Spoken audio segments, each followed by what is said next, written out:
thank you everybody for coming. I appreciate you guys sitting in. I know there's a lot of exciting things going on, so I appreciate you taking some time out to listen to our discussion here.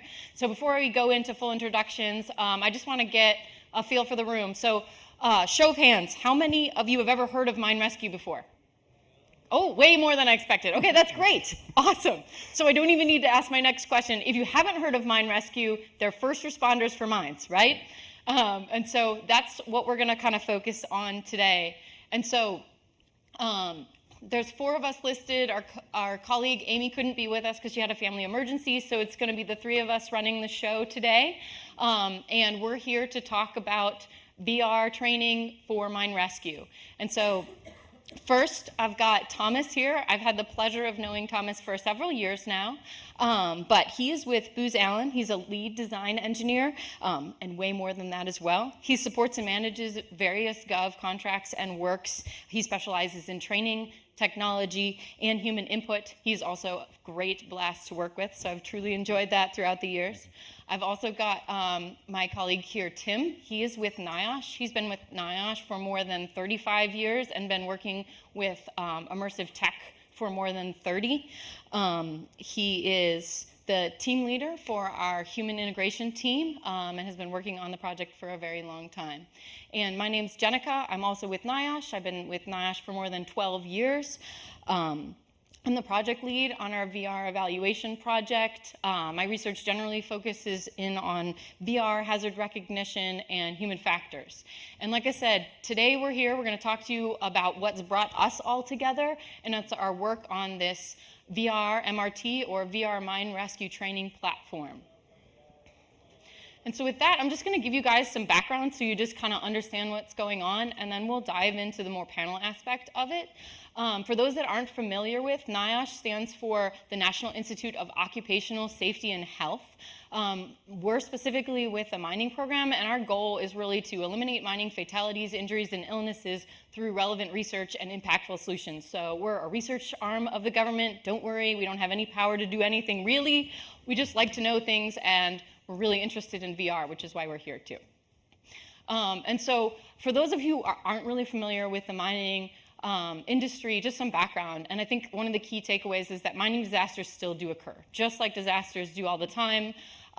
They're not as frequent as they used to be, but in fact, in 2022, 10 countries saw a major mining disaster. So that's something that's still on the news, still occurring, and that's why we need to prepare our first responders so they are ready in the event of an emergency. And so just a little bit of history about mine rescue. Mine rescue really began in 1911 with traveling railroad car demonstrations. That's a far cry from the immersive reality things that we have now, just showing up and walking around with their backpacks, showing people what to do, but really important first step. And then mine rescue itself actually became mandated by the federal government in the United States in 1977, ensuring that there was coverage for every mine. So in the event of a disaster, you had a specialized group that was able to go in and respond to an underground issue. So technology and training has improved since the railroad car demonstrations, since people were walking around in those black and white pictures, but it still often lacks accuracy and realism. As you can see in this picture here, this is what mine rescue contests look like today. They wear their apparatuses and they practice being under oxygen, but they're often in an open field. They've got pieces of paper that are on the ground. So if you guys can see here, this little piece of paper says body. That's where the deceased person might be sitting under unsupported top, so the roof is caved in. It's a little different experience than actually being there for the emergency. And so, in addition to this lack of realism, mine rescue in general, the teams just continue to face challenges with the feeling prepared, right? They lack time, resources, and that. And in fact, a survey that we conducted with the highly trained, so there's a big contest that happens every year, or every 4 years, we surveyed them, and almost 25%, so 21% of the team members didn't feel fully prepared, and that was the best of the best. There are some teams that are new person every year just shows up for, to do their duty, to meet compliance, and so I'm sure the numbers are much higher for them. Yeah, and that lack of preparedness really comes in a large part because these, fortunately, these emergency events are fairly infrequent, right? And so, these new people on the team, and even some of the seasoned mine rescue personnel might not have seen and had experience with real emergencies. So, we recognized many years ago that this emerging technology of virtual reality and serious games could be applied and give people that kind of experiential learning environment. So we started way back in the mid-90s with the Quake 2 engine, making our own mods to that to demonstrate some of the hazard recognition capability or wayfinding. Pretty soon after that, Epic released their Unreal games. And the real breakthrough there was the development or the release of the editor right with the actual commercial game. So that really opened the door for end users to create their own content and really develop and continue to develop new environments within that game engine.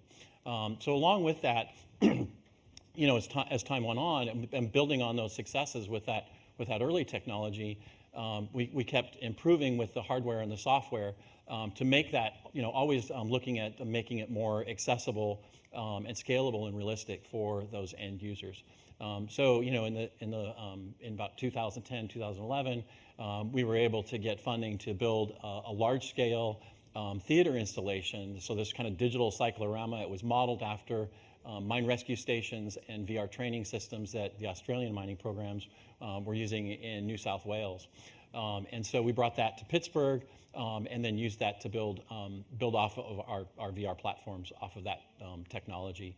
And then, later on, the head-mounted displays kind of came back into the fore. We had, several different iterations with our content that we developed for the headsets. And, kind of the original headsets, they had some limitations with, either being tethered, wired to the graphic engine, or limitations with the external tracking. So you had, with the original Vive lighthouses, you had kind of a limited volume that you were constrained in. So that gets us up into our current project where we're working in about 2020 with, going to a backpack PC and really trying to get this kind of arena scale exploration that the VR systems were capable of. And then that takes us up to kind of what our current implementation is. And throughout that, we were also developing the software sort of on the back end. So over the course of the last 8 or 9 years, we were developing this VR Mine sort of framework. And really that was kind of an internal research project that was intended to support the internal NIOSH mining program, health and safety research, so that we could create specific applications and study, human behavior and human factors issues related to mining health and safety. And so that gave us a really good platform to sort of launch what we're about to present in the rest of the discussion here. Yeah, and so we've really used that Unity project to develop this VR mine rescue training application. So this is one spin-off from that project. And it really began as a demonstration for the International Mine Rescue Competition, which was supposed to be in 2020 and actually ended up being held in 2022 because of COVID. I'm going to play a video here for you just to kind of show you what it looked like then. And it was so cool to see people who speak English, who don't speak English, get the headsets on and work together as a team. You can see kind of the inlet here. The arena-style tracking worked so well that they're shoulder on shoulder fighting fires, actually like they're in a real event. So that was super cool to watch them all be able to run it. We were able to run more than 30 teams through successfully.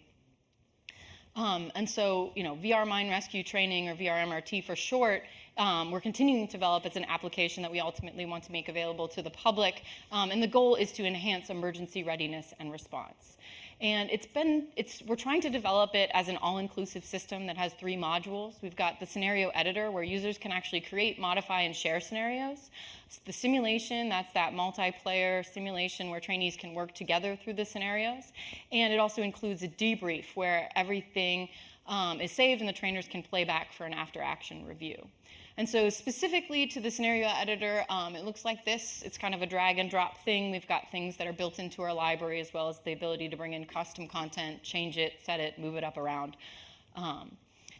And then that can directly be used in the multiplayer scenario. So just to give you a feel, we've got the ability to have co-located team members like you saw in the video and you can see here. You can also have remote team members join in, which was really key for us because this happened over COVID, and that's how we developed, and everybody else on the team. And they can come in, there's variable size entries. That scenario editor allows you to kind of customize the content and where they're at. You've got different interactable objects that they can move. And one of the other key features is that we've got dynamic ventilation. So we're actually running an accurate node network ventilation simulation. So this simulation is backed by science and our research at NIOSH. So this is what our play space looks like, where we have the team walking all around. It's like designed to be a full entry for mining. And then I'm going to show you kind of what it looks like. The video was before we put on the nice floor, so bear with us for that. So you'll see the third-person perspective over here. You'll see the play space camera here, and you'll see first person here. Kind of goes through just an example of what it looks like in the simulation. All right, Tail Captain, go ahead. Command Center, permission to advance to C3. Permission granted. Okay, team, we found the fire. It's on the battery scoop straight ahead. Gasman, what's our readings in the intersection? We have no methane, 19.5 oxygen, 1055 CO.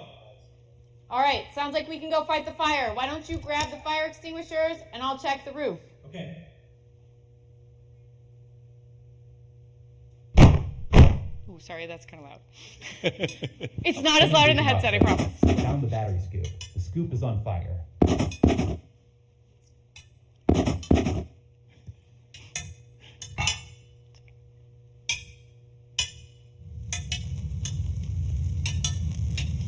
All right, sounds good. Our methane is still at 0. We're okay to fight. Ready? Ready.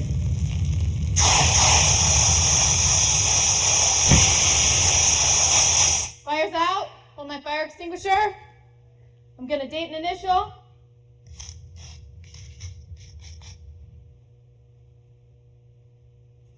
All right. What are our gas readings now? We have no methane, 19.5 O2, 1203 parts per million CO, but it's dropping rapidly. Now I'm down to 600. Okay, it looks like our air is moving very slowly, so we probably still need to ventilate. And there's a lot going on in there. There's a lot that's mine rescue specific, but that just gives you a taste of kind of how you're working together. There's lots of information processing, in the scenario together. And then all of that's saved. You can play it back in 2D or 3D. This is just a screenshot of the 2D to give you a taste of it.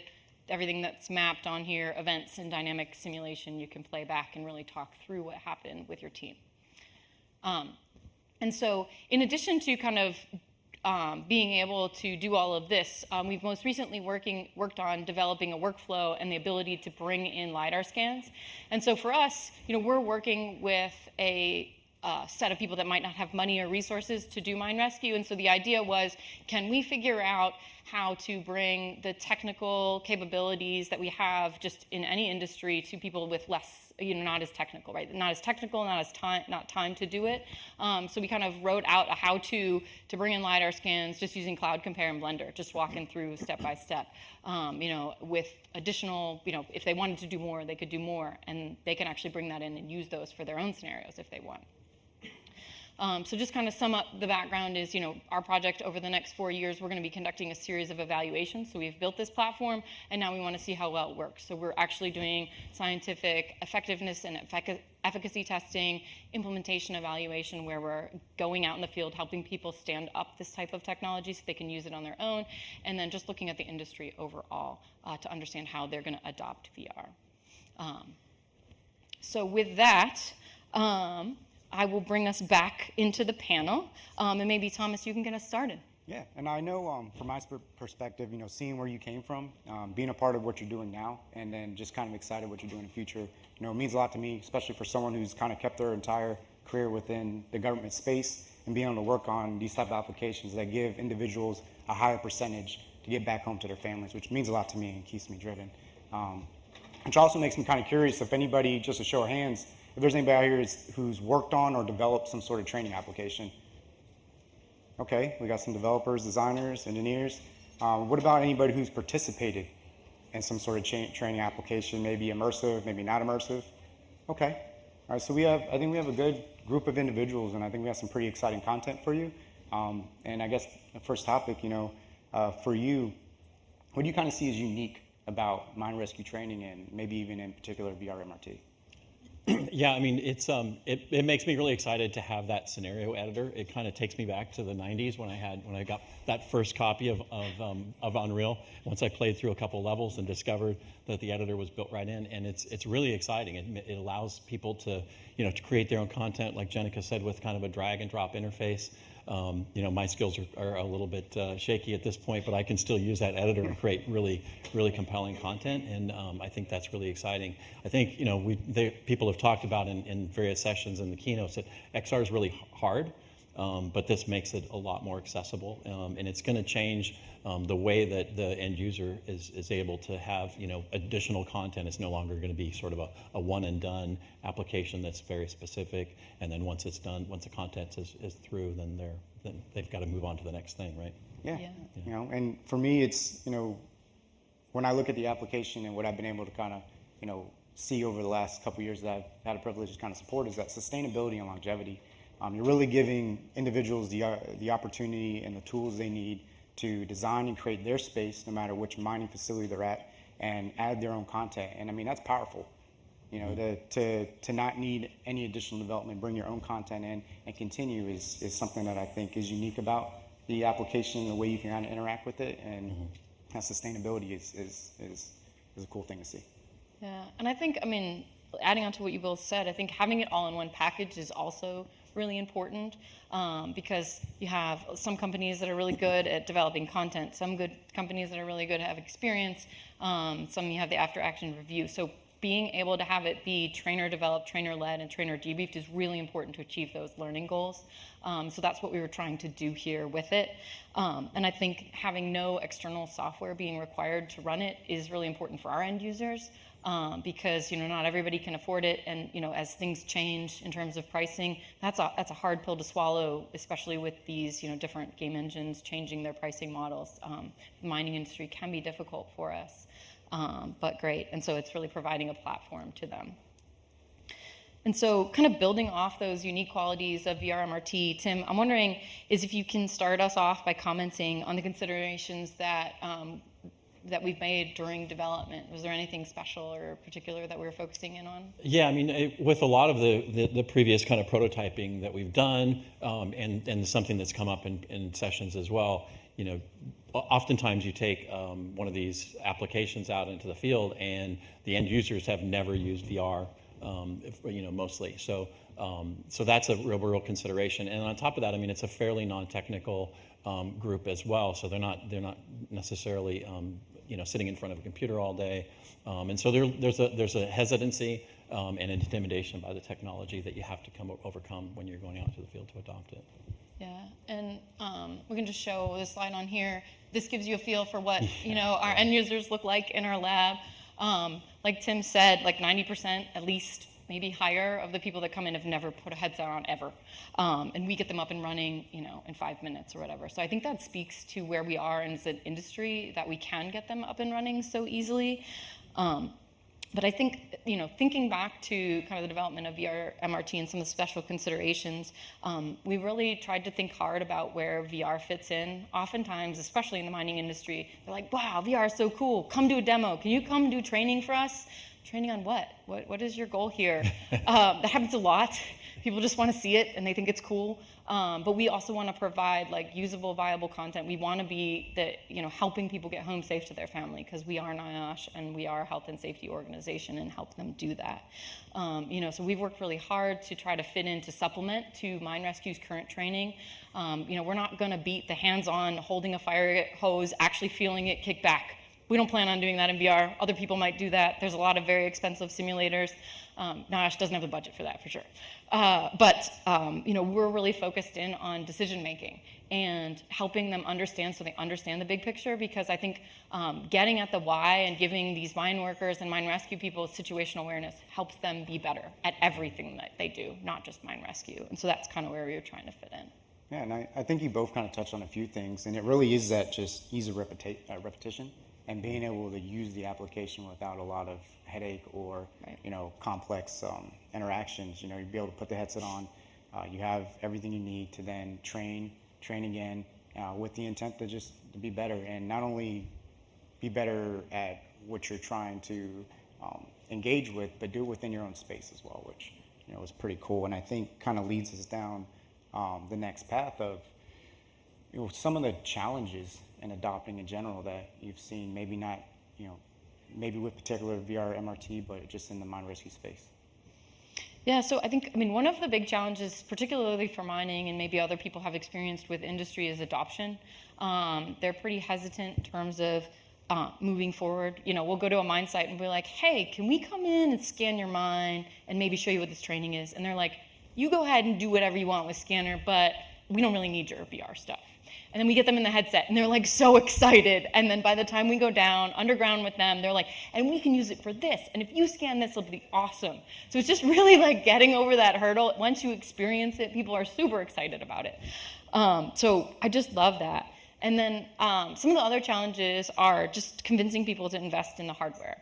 We've mentioned several times, like, content is king. There's been a lot of false starts, I think, especially in the mining industry, where people are like, this is super cool content, but it's something that you can use once. So if you're going to invest in this hardware, you're going to invest in figuring out how to maintain and keep it going, you got to have enough content. And so that's what we're trying to do here.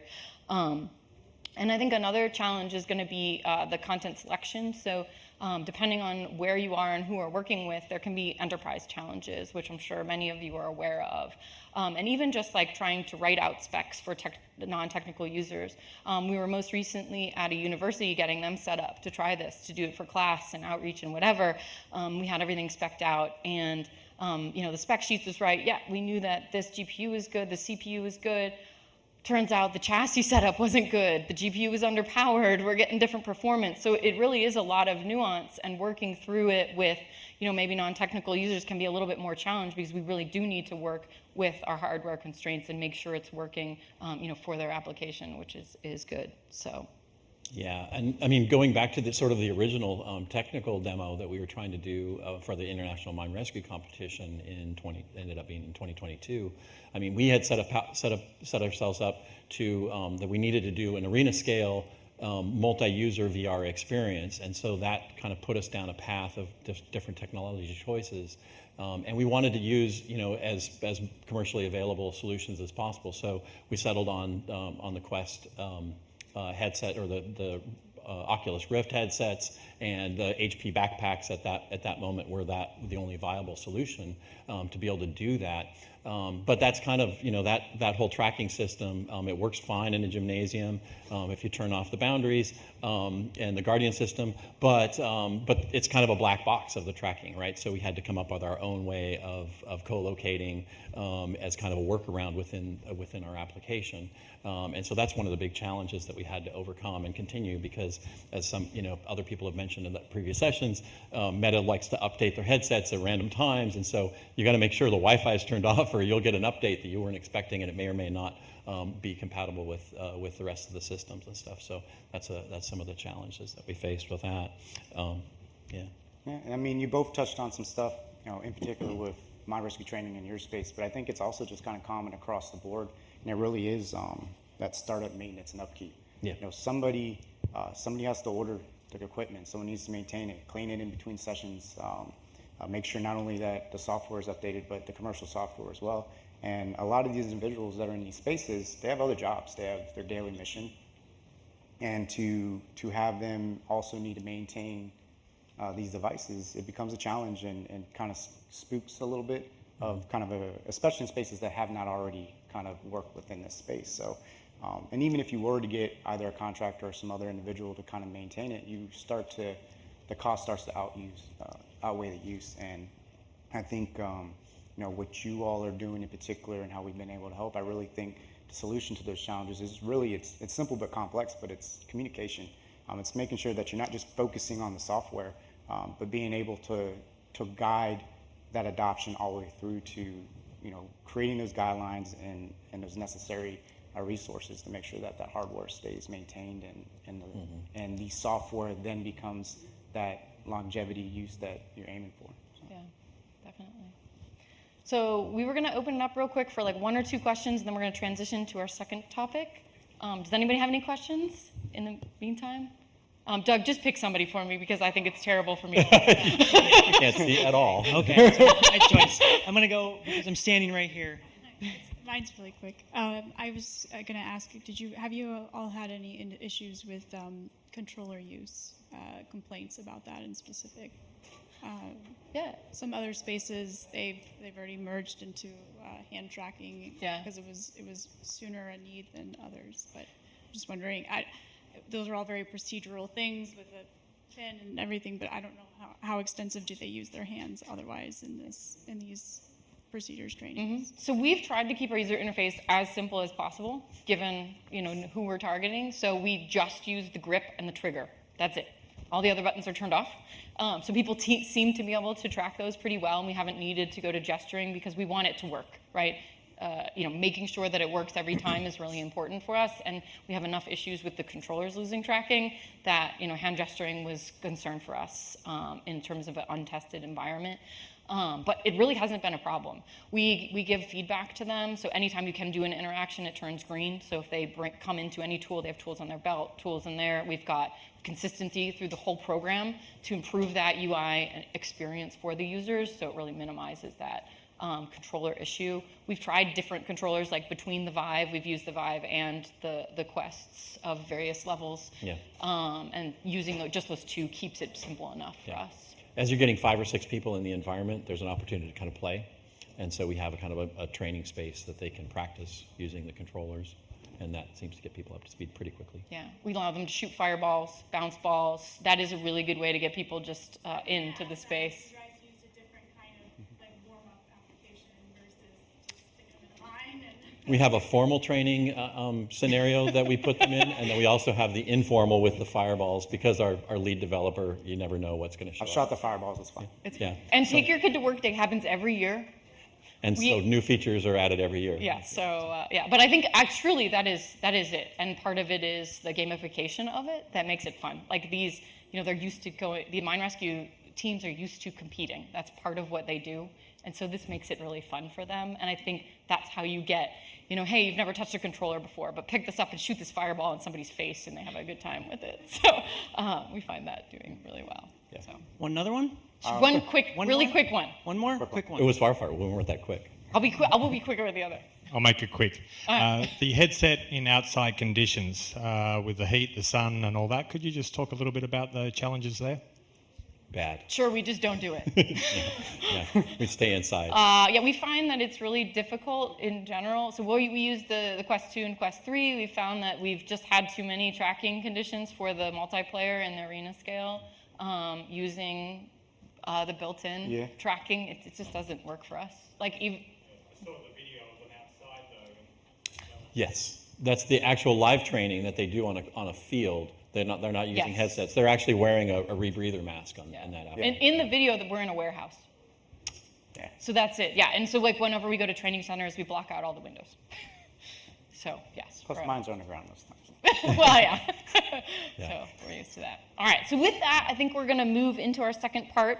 And I'm just going to talk about, as I kind of mentioned earlier in the presentation, one of our most recent thing is LiDAR, bringing in custom content and custom environments. So we're just going to go back to the slides here for just 1 second. And so as you guys saw on previous introduction, we've developed this workflow for our industry that we're sharing. Like I said, it's just a step-by-step with freely available software.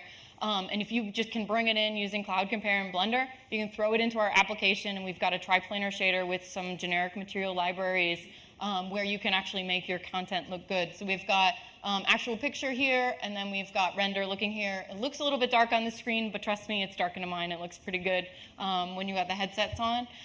So that's good enough for some people. If you follow the workflow and you need more than that, sometimes you're looking to capture a detail that it's really important to see the color. You can also follow, using more higher level tools and having an artist involved. And so here's an example that we've done. You've got your actual picture again on the right here, or left, and then you got your render on the right. And so one of the things we were trying to capture were these white lines. This is a particular geology that actually causes trouble. It weakens the rock, and rocks will fall on people's heads, basically. So that's what they're looking. And so capturing that, and then you can see some of this falling right here in the hot spot. That's what we're trying to capture with it. And so, just actually having to do the unwrap, I know it's hard, and it's hard for non-technical people. Sometimes it's necessary, and we support both, depending on what you're bringing in, to be able to make that training fit the application that you're trying to do. So that's kind of an example that we've got there. And so with that, how many of you guys have ever worked with LiDAR in any XR application? So about half of you guys. There's many challenges that we're going to kind of talk about it a little bit more, but I think it's really cool for us. And I think, some of the story was in mining, people use LiDAR a lot for just mapping and digital twin and whatever else is going on, right? And they're like, we have all this data. Why can't you just bring it in so I can be in my mind instead of your mind? And so, sure enough, we went away and we did it, and we came back and said, okay, folks, here it is, which I think is really sort of an interesting path, and we're glad that we could do that, and I think it was worth the effort to try to figure out some of that for the application. Yeah, but it's also it's a big challenge, right? So so it's a blessing and a curse to say, yeah, we need to have this feature, but and it's one of the things that I tell our team whenever we're having a bad day, that there's sort of this gap between expectation and reality is what leads to suffering. I don't know if that was the Dalai Lama or Yoda that I heard that from, but I've latched onto that as a mantra, and it's true in this case as well. So mines come at us when they've got this LiDAR scan data that they think you'll push a couple buttons on the keyboard and it will turn into this wonderful VR experience that will look just like the underground mine that they're in, and that's just not the case. It takes some special consideration, and that's one of the big challenges. So getting that data that's already been collected for some other purpose, and then repurposing it and massaging it so that it looks as good as the images that Jennica just showed, that's really tough, because mines are super dark. So if you close your eyes right now, mines are darker than that. When you turn off your cap lamp, you have to cover your eyes, put on a blindfold, and it's so it's really challenging to do anything, even with LiDAR underground, to even see these kinds of features that you're trying to map with the LiDAR images. It's a really a big challenge. Yeah, and I think, some of the other issues we had on the initial development was that mining is a really regulated environment. So at first, mines were like, I'm not giving you that data. Like, what happens if, MSHA, our regulatory arm, sees it and you get in trouble? That was happened by a lot of people. Finally, people started to understand, we're in discussion with the regulatory agency to make sure that everything's good. So we're trying to overcome that hurdle. There still is some hesitancy towards that, just generally. But, that's really important. And then I think some of the other challenges are getting the right data. Like Tim mentioned, and we said, people have data. It's great for a digital twin, but if I'm trying to map this falling on the wall, if I'm trying to map this 5 millimeter hazard that's really important for people to see, LiDAR isn't LiDAR. Or I've used a stationary scan and you didn't get behind it, and now you've got this big giant piece of equipment that you can't separate out, right? And using it for VR, that's a big challenge too. And so it's really about teaching the audience, the end users, about how to get the right scans so they can get the right data so you can have good content. So that's been really kind of fun digging through that in terms of doing it. But one of the interesting things that I thought, when we first started on our LiDAR journey, was we reached out to some other mining VR training groups, and they were like, yeah, we don't use it. It's not worth the effort. And I think, that was really interesting because they would just take the content, use it as reference, and hand do it. And I think that's true for some spaces, but I think it can be really powerful if you can use it. And so figuring out how to use it easily, that's really the key. And when it should be used and when it shouldn't, because we still have in our application the ability to do puzzle pieces in our own stuff. LiDAR's not for everything, but it can be cool when it's needed. So to help the industry make content, we developed the workflow, which I talked to you guys about. Thomas, maybe you can start us off by talking about some of the constraints that we really worked through in developing that workflow. Yeah, I think it's breaking through that line of hesitation. It's really encouraging the users to understand that there's different ways to have your data imported into these training spaces, and depending on how much you want to interact, you can still be successful. And I think that it's been a really cool thing to see, to have those type of options, so that anybody who's interested in getting their minds or their space, or not even that, in general with the custom asset importer, you can. And it's really just encouraging, hey, it's not that scary. It's been laid out in different levels, and you just latch on to the one that works best for you and gets you the result that you need. Yeah, no, I think that's great. And it has been said in a couple of other talks that I've heard today, it's overcoming the perceived challenges that might not actually be a challenge, and the actual challenges that are there. From the more training development side, mining in particular also tends to have the issue of understanding what good training is. We have a lot of people that are really, they're in the training, they're really technical experts in whatever they're doing, but they might not have that background in training. So that's one of the big barriers that we're also, overcoming in giving the ability to develop trainers to these people and trying to help teach them the art of chunking a piece of mind. You don't need your whole mind to have a good training.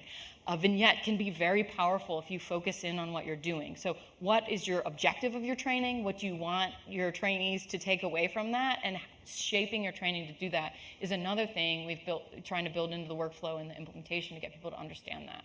Yeah, and I think, it's a kind of a constraint, but it's also I think, a good thing, the way that we built in with that workflow, as Jennica mentioned in the kind of the context slide at the beginning, that we're using freely available software, so Cloud Compare and Blender. These are tools that lots of people use. There's a huge support community online, and they're well-known pieces of software. And so we've built that as a framework.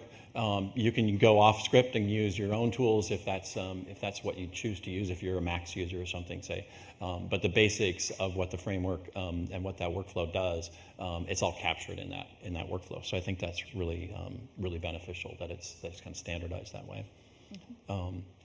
So with that, what do you think? Now that we've got this workflow, what do you guys think is one of the biggest challenge of actually taking the data and then processing it? Yeah, I think one of the challenges is hardware. If you ever tried to process LiDAR data, there's a lot of data, especially if you get excited with the scans, which I like to scan everything. But hey, it's okay. If you know what you're doing, it's good. And I think one of the good things is if you were investing in VR MRT to have a good render node or client PC, you have a PC that can handle the data. So that's one thing, you get dual use out of the hardware. And so I think overcoming that challenge and getting people to understand that you have that built in if you buy the right equipment. And then going back to that idea of doing good training is knowing what is the right size environment and knowing how to get the area that you need versus just everything because it's fun. Right. Yeah. It is. Yeah. It's because when you see what the end result is going to be, it's going to be interesting. Yeah. So it's hard. We'll go back to the slide real quick. Yeah, and so Jennica kind of alluded to this previously, but one of the challenges too is in processing this is understanding if you've got sort of already pre-made or pre-scanned data. So the one on the left is what you mentioned before is like from a stationary scanner. So the scanner's set up on a tripod, and so you've got some kind of limited visibility with the scanner itself. So you can see that the shipping container on the left there has got a lot of shadowing, and so at least it's kind of blobby mesh surfaces when you go to mesh it. The one on the right, we went back to that same area a couple of years later, and we were able to hand scan it and really take advantage of. We already had this workflow in place, so we were very purposeful about making sure we got behind that same shipping container so that we could show that this very difference right here. And that allows you to do a couple things. You see a little bit more detail. You can also, if you want to, go back into the original point cloud and then subtract that out, and you'll still have the detail of the rock wall behind it. The downside is you can kind of see with the sort of higher resolution there, you've got a little bit of pocking on that what should be a flat surface. So there's a little bit of noise in there. That's another one of the caveats that you have to kind of look at the data and filter it, and that's part of what's included in the workflow. Yeah, and picking the right scanner for what you're using too, right? So a lot of the mobile scanners will have that noise, right? Versus some of the stationary that don't, but you can do what you want depending on what you're trying to capture. Yeah. And you kind of alluded to it a little bit ago. Close your eyes and you're in a mine. And I got to experience this firsthand when we went into a few and helped you capture some of this test data. It is low to no light, and a lot of these hazards, these dangers that need to be identified, are very small. And to capture that is difficult. And a lot of times, without guidance, you go through this entire process and you use your time and you find out that your data is not good enough. You can't use it for what you want to use, and now you're redoing it, rescanning, and recapturing. And I think what's been really great about this entire process in general is that there's parameters. We've worked through what you need to do to give yourself a higher percentage of success when you go in and scan. And I think that's been extremely helpful, and I know it's going to be helpful to the industry in general. Yeah. So, with that and the success that you've seen up until now, especially with LiDAR, I guess I'm curious, where do you see mine rescue training and maybe even VR-MRT in the future? Well, it kind of plays off. I mean, for me, it plays off the scenario editor, but just that VR-MRT is this really robust platform, right? So it's got a lot of capability in going beyond mine rescue as an application. So in other areas of construction or other occupational health and safety training applications. With the ability to import the LiDAR, it kind of also opened the door to create this pipeline into the platform to be able to pull in other external assets. And so you have the main build of the software that has all of our sort of pre-made assets that are included, that have been baked in through the Unity project. But then you can drag and drop assets into a folder, and they'll get imported and for use inside the editor. And so the image here shows one of those scenes that we've created using a drone scan of an abandoned industrial site, and then we could create like a hazmat scenario that first responders would have to respond to. And so that really opens the door to a lot of different use cases. Yeah, I think I'd probably go broader, maybe more heads in the clouds as XR devices become smaller while still powerful, staying tetherless. The field of view becomes more natural. A lot of cool stuff we're seeing this week. Imagine being able to start your day on refreshing the hazards within your mind, and then keeping that hardware on and entering the mind and using it to help guide and identify those dangers as you're working, using leveraging AI, machine learning, and other kinds of technologies that give you feedback at real time. So you identify these things when you're not even looking, and I think that really could help open up the possibilities of really creating a very safe environment in what otherwise is a dangerous thing to engage with. Yeah. No, and I think that kind of brings us back to sort of where we are right now. With the project and with VR-MRT, our focus is implementation and truly understanding that, so we can take the lessons that we learned and apply them more broadly to what's going on. So we're in this stage with VR-MRT where we're actively seeking collaborators. In our space, we're not looking to sell something or anything. We just want the VR and more of the VR community to be successful, so people are using it where it makes sense. And so we're in our closed beta now, and then we're kind of using it as we're doing this development and finalizing it to understand additional use cases. So as we move into our implementation evaluation, we're making that ROI argument and saying, you don't have to just use this for mine rescue. You can consider using it for hazard recognition training. So that's every mine worker, not just your first responders, but having everybody understand their mine. Hey, how about an introductory tour? I've heard that, a lot of people talk about that in a couple different presentations that I heard. Here's mining. It's, even outreach, and people have never been into a mine. The realism of this particular application and these environments that we've created it feels like you're in a mine, and everybody that comes says that, with the content that we've created. And so you can be in a coal mine, you can be in a stone mine, you can be on the surface all in 5 seconds and just jump right through. So I think, that adds to the implementation value. And I think some of the other things that we're looking to, I mentioned collaboration with universities, is growing that tech pipeline. Can we get it into mining engineering classes? Can we get it into the people that are going to be working in the mines later? If you're thinking about it when you're in school, you'll be thinking about it when you're working in the field. And so everything that we can do to do that is where I see and hope it going, in the near term and beyond to what Tim and Thomas talked about for the long term. And so on here, if you want to find out more, there's information on the website. This QR code goes to a page that talks about it. You can reach out to us there, or on the mining page, there's an email there. And when it's ready, after we've done our efficacy testing, we'll be posting a beta and working through that to ultimately make it fully available to the public.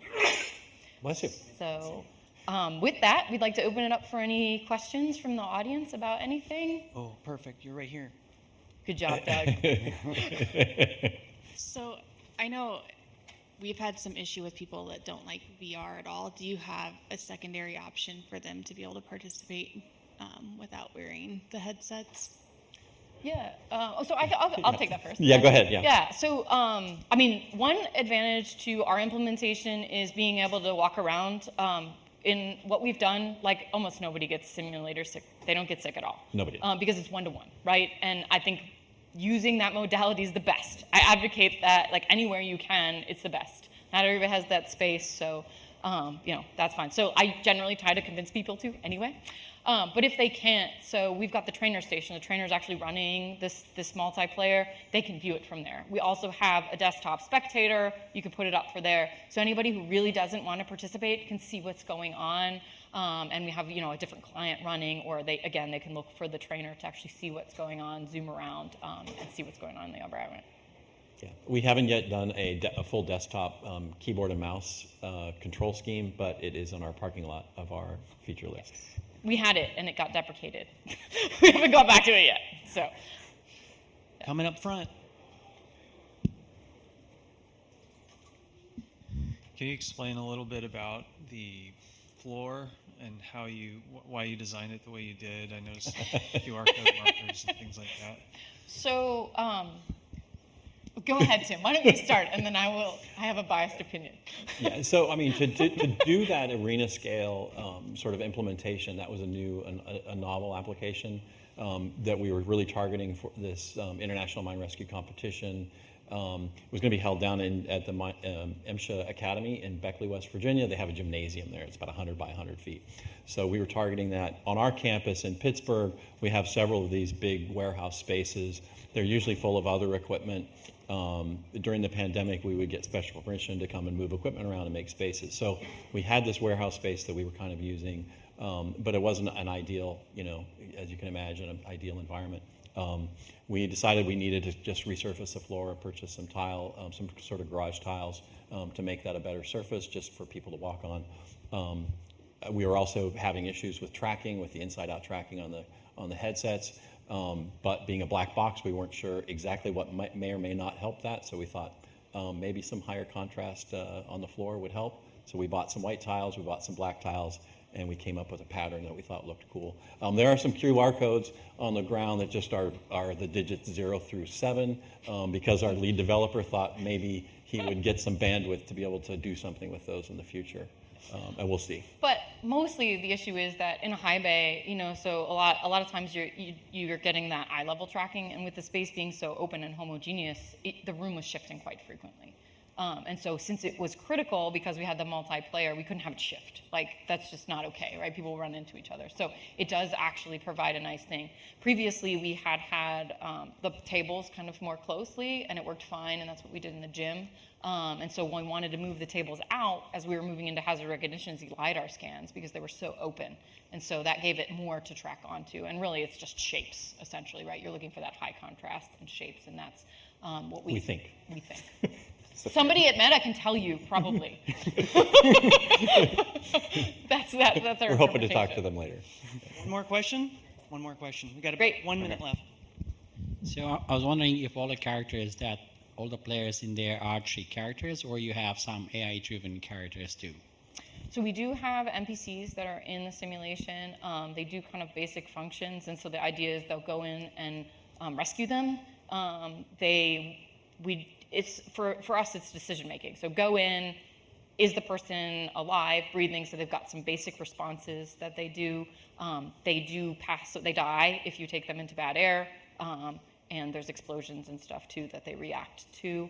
But it's kind of just that basic person that's there, help me, and then they can help you, make them follow you around. Final thoughts from the panel. You can go first. What's going online? No, I mean, I appreciate y'all taking the time and coming out and joining us for this talk. I mean, I've enjoyed the work that I've been doing with NIOSH, and it's been real meaningful. Yeah. Thank you guys for the time again. We appreciate it.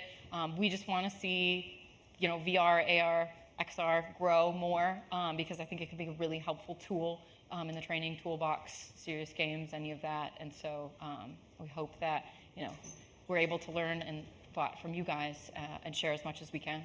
let's give a round of applause to our panel. Really interesting stuff. Thank you very much. Thank you, guys. Thank you.